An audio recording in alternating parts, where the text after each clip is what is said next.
Our question today is, what does iterate do under view, prompt, and sources?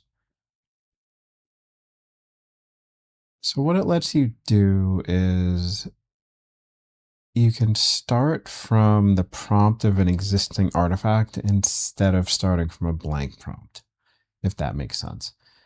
That's the short answer.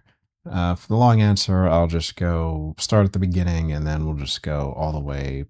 We'll go all the way in. So to get to this page, you go to notebooklm.google.com and then you get to your home page here, and then you either create a new notebook here, or if you have an existing one, you go into it. For this, you would have to have an existing one because you'd have to iterate on something that exists.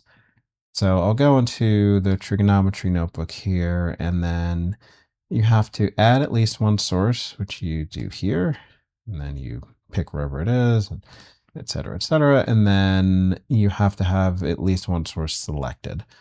And then when you do that, then your artifacts become available, and then you can create whichever artifact. So to have the iterate option, you have to actually have something created here under this line. And I will use, let's see, I will use this infographic. Yeah. Okay, perfect. So this first one here is an infographic. And once I have it created, I can click on the more ellipses here, and there's a view prompt and sources. And this will show me the prompt that I used when I created it. That's right here. And then it'll show me all the sources that I had. In this case, 1, 2, 3, 4, 5. Yeah, I had all 5 of these sources selected. So there's an iterate right here, and then I can click on it here, and it'll bring up the customize infographic screen. And it'll have all the options selected that I used when I created that infographic. So in this case, I had landscape, and then I had auto select.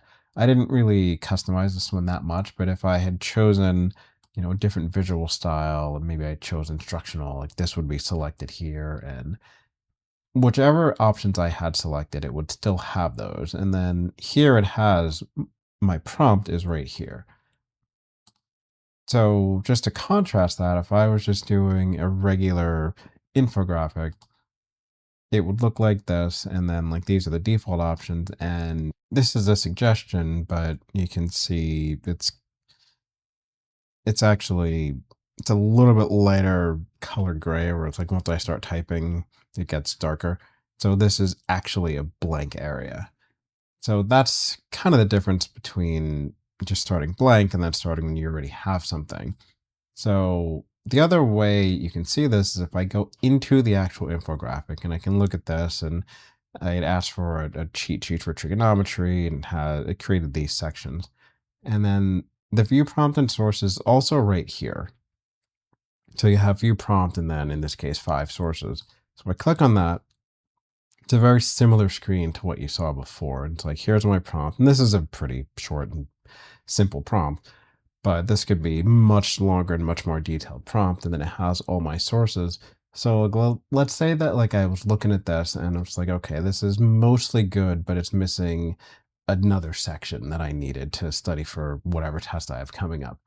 So again, I can click on here, and then I have iterate, and it brings it up, and I can say, keep the same prompt, because like most of this is good. It's just missing a section. So I can say like create a detailed trigonometry cheat sheet, and I don't know, make sure there is a section on, I don't know, something, right? So make sure there's a section on, missing topic. And then I can generate it again, and then it'll go through, and I'm not going to do it because it'll take too long and whatever, but it'll go through, and then it'll create a new infographic here, and then I can go into it, and then, okay, does it have the new section? Or maybe I don't want the core function section, so I put in, like I iterate, and I say like remove, make sure it does not have a core function section, but have instead a section on other topic.